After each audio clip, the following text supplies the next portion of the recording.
Archiver consiste, pour une personne physique ou morale, à placer dans un lieu contrôlé et sécurisé tout document qui présente une valeur de mémoire ou de preuve qui peut être utile, réutilisée par la suite, en lui donnant des règles de conservation durables et en permettant de le retrouver facilement. Ce geste extrêmement simple existe depuis des millénaires, depuis qu'on a inventé l'écriture qui permet aux hommes de tracer leur activité sur des supports durables et de le réutiliser par la suite. Il faut rappeler que le mot archivage trouve son origine dans un mot grec. Dans les cités grecques, l'archéon, archive, archéon, désigne la résidence des magistrats où ceux-ci décidaient de déposer les documents publics qui permettaient plus tard de légitimer leurs décisions. On voit ici comment s'organise le lien entre le lieu sécurisé de conservation et les documents que l'on dépose dans ce lieu. Il faut absolument gérer ce lien. Si le lieu est important, il convient de n'y mettre que des documents importants et non pas des documents qui seraient sans importance, comme on le voit trop souvent. Le lieu de conservation n'est toutefois pas immuable. Une mésaventure survenue au roi de France Philippe Auguste vient nous le rappeler.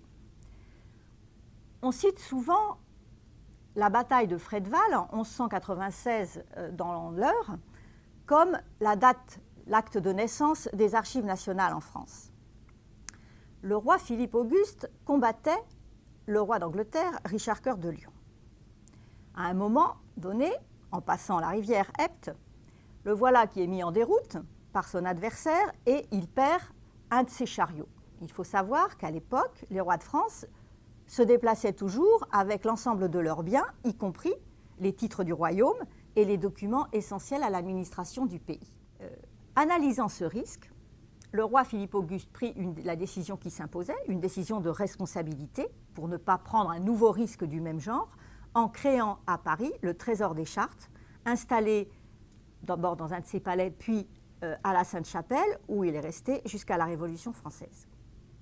Le principe de mettre aux archives un exemplaire, et souvent d'ailleurs l'original des décisions du pouvoir ou d'organisation, perdure sous la Révolution française et est repris également par l'administration napoléonienne dont nous avons hérité. On peut voir ainsi, je l'ai vu souvent, jusque dans les années 1960, au bas d'un arrêté préfectoral, la mention « exemplaire pour les archives à exécuter de suite ». Malheureusement, au cours des 50 dernières années, les bonnes pratiques se sont délitées. Plus de réglementation, plus de dossiers, plus de copies et moins d'attention portée au classement. Relégués, abandonnés à l'intervention ultérieure des archivistes pour un tri historique. Mais le compte n'y est pas. Secrétariat réduit ou carrément supprimé. Réorganisation successive. Sous-traitance de certaines tâches à l'extérieur, sans prendre en compte les conséquences. Informatisation. Généralisation d'un système de gestion électronique de documents, de partage de l'information. Voilà ce qui, petit à petit, a conduit les dirigeants et les responsables à oublier, à perdre de vue le cycle de vie du document, son devenir, son archivage. Il y a là un risque énorme et le risque ne fait que croître. L'expression archivage managérial proposée par le CR2PA veut insister sur la première étape de l'archivage, qui est l'identification des documents qui vont engager la responsabilité et pour lequel on va mettre en œuvre des règles de conservation et des outils pour appliquer ces règles. L'archivage a toujours eu un volet managérial, tant il est vrai que détruire un contrat, décider de conserver un rapport, produire et envoyer ou détruire ou garder ou pas garder un document, un courrier, relève de la responsabilité managériale puisque derrière il y aura un risque à diffuser, à conserver ou à détruire cette information. Mais le tout numérique donne une nouvelle dimension à cette démarche d'identification et de responsabilisation.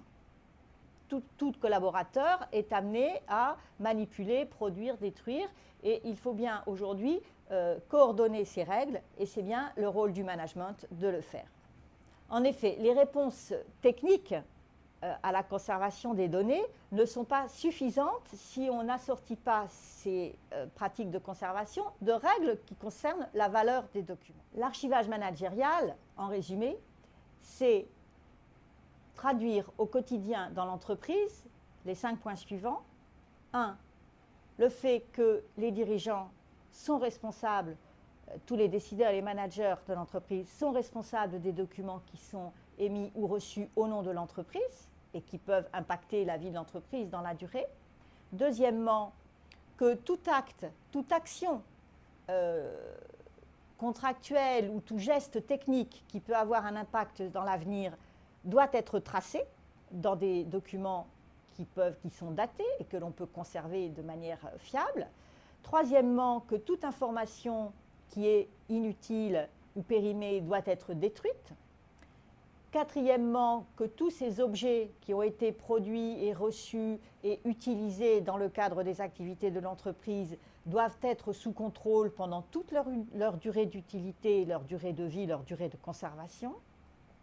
Et cinquièmement, que les outils que l'on choisit pour mettre en œuvre ces règles doivent eux-mêmes être contrôlés et gérés en lien avec ces règles.